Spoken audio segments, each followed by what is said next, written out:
Okay, so in this video, I'm going to talk about sectors and composite shapes. Okay, so remember in the video on the properties of circles, sectors was one of the things that we're looking at, and we're going to spend a bit of time on it. Really, if you know how to find the area of a circle, sectors is going to be fine for you. Okay, so if we cut a piece of a circle from its center, that is what a sector is. Okay, so if you have a look at this circle that I've got here, if usually you'll have some kind of angle represented here by theta, okay, just at some degrees. This piece here is a sector, okay, so this piece here is what we call a sector, okay. Really, it's just like a pizza slice out of a circle, okay. Right, so a couple of key ideas of these. So because it's just a piece of a circle that we already know, okay, so this outside piece here is a entire circle. The slice goes all the way into the center. So this length here, importantly to realize, this length here is the radius, okay? So what we can do is find the area of the whole circle and then just find this fraction, okay? Because this is a fraction of the circle.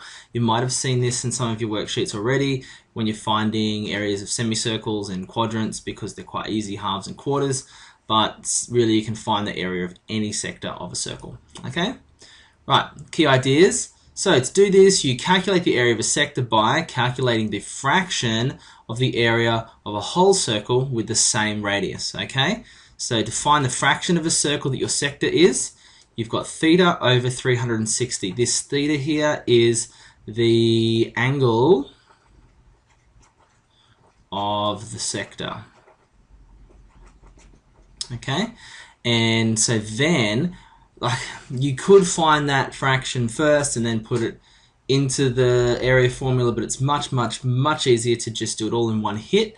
And so we have here the sector area is quite simply theta over 360 multiplied by pi r squared. Okay, so remember this here is the angle of the sector. Okay, so sector angle, and 360 is there because this is the degrees in a revolution, okay?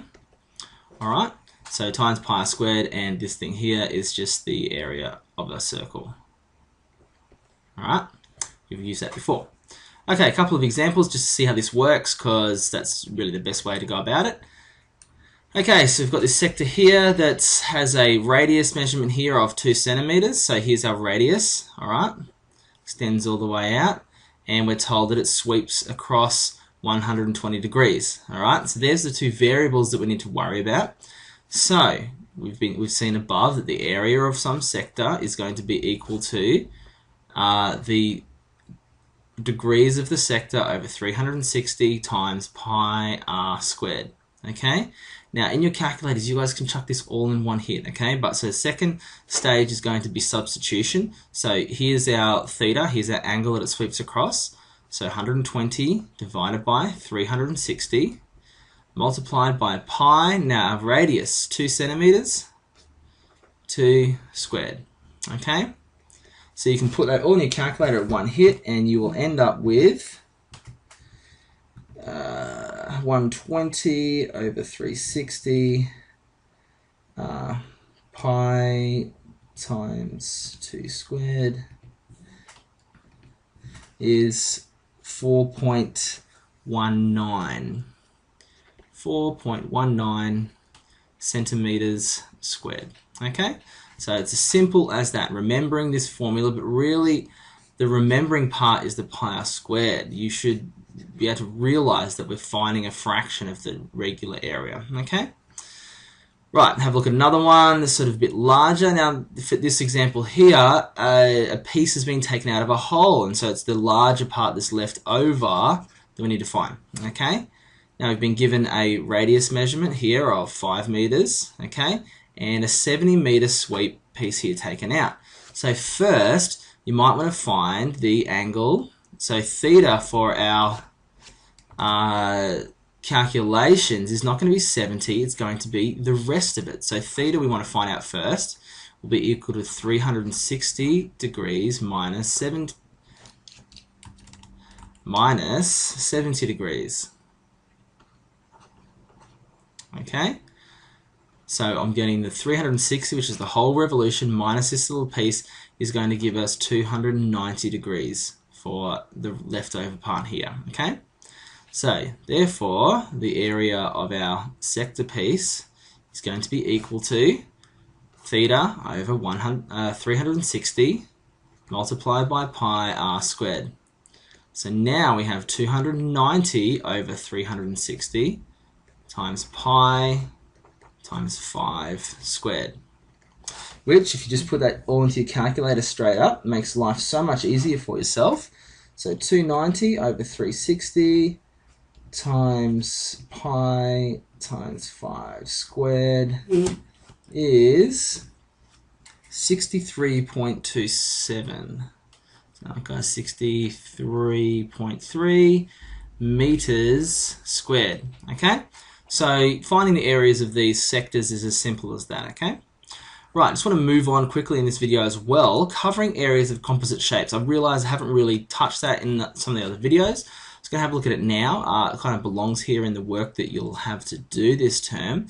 So have a look at this kind of weird thing I've drawn here.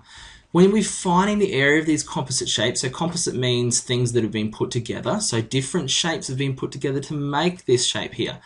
And so the first thing you need to do is that you identify the basic shapes that create this composite shape. Okay, so if you have a look at it, you think, how could I break this up into shapes that I know how to find?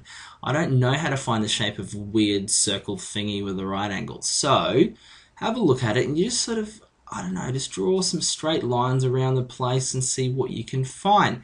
And if I draw these here, immediately we can now see that we have a triangle here, the quadrant of a circle here, okay, and we have a square or rectangular piece here. And so now what I've gone from something that I didn't know how to find the area of, I found that I've broken into pieces that I do know how to find the area of. So you identify these basic shapes that create the composite shape, and then add or subtract the basic areas as you need to then find the composite area. So I'll show you this working out in an example, and you'll sort of see how it goes. Okay, so I have an example here, and this is sort of a weird one, and we've been sort of drawing these lines in already for us, and that kind of makes it sort of easy. Because what we can kind of see here is, now, you might be thinking, oh, okay, well, if I chop it here, then we're probably going to end up with a square and then this piece. Well, you could do that, but let me show you something a little easier, is that you can have this whole outside piece here is a rectangle, and then you've got this little quadrant part in here that's being sort of cut away from it, okay? So that's the shapes that we're going to choose, okay? So what I'm going to do is I'm going to call the larger rectangular piece area A, okay? I'll leave it like that. I'm going to call it area A, and this quadrant piece here is going to be area B, okay? So let's sort of see how this works out. Now, we know that the area of this whole composite shape was going to be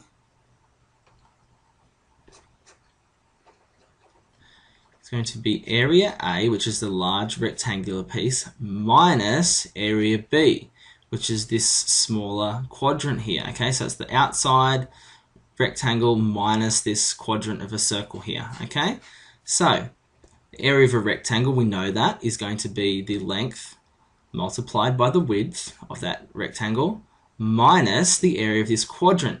Now, that's how much of a circle? It's a quarter of a circle. So we know that we'd multiply the fraction of a circle, so this is going from what we had above with sectors, a quarter times pi r squared. Okay, so we already have something, now a formula to find the area of this thing that involves these variables, length, width, and radius.